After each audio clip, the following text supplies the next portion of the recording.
Welcome to my blog. आज चाहिँ हामीहरू पशुपति आरती हेर्न आएको छौँ। अनि पछि हामीहरू सुपोको आएको भनेपछि हामीहरू चारजना ऊ चाहिँ त लाज मानिरहेको छ गाइस। किन हो खोला न ल्याऊ ल। अनि फेरि अनि अब उता पुगेर देखाउँछौँ हामीहरू आरती हजुरलाई इन्जोय गर्नु होला। अनि यता पशुपतिको बादरहरू पनि धेरै छन्।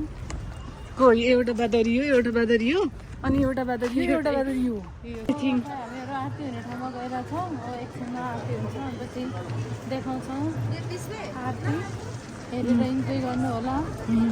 सबै इन्जोय गर्नु होला गाइस।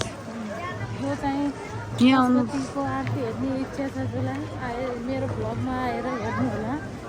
यहाँनिर आरती हुने ठाउँ हो गाइज। बबितालाई अघिदेखि बाटुली लाग्दैछ। को हो मेरो कमेन्टमा आएर भन्नु त।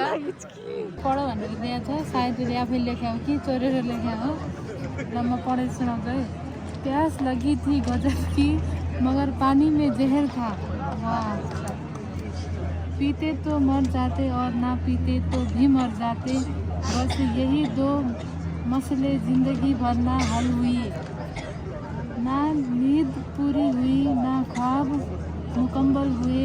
वक्त ने कहा काश थोड़ा और सब्र होता। सब्र ने कहा काश थोड़ा और वक्त होता।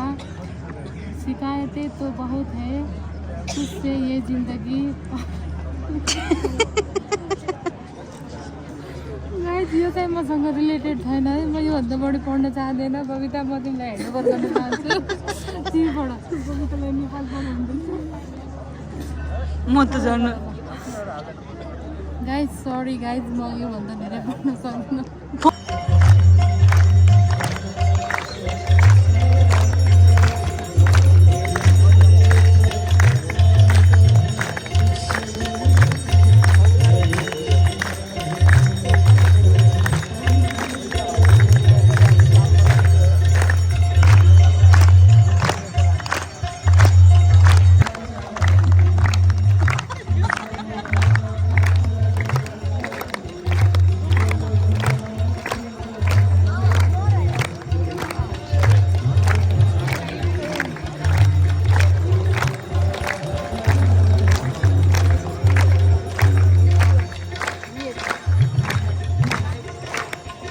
सो गाइज हामीहरू चाहिँ आरटिसी दिएर रुममा जान लाग्यो। हेर्नु उहाँ चाहिँ मेन यो ब्लगको ओनर भनिदिएको भनौँ न।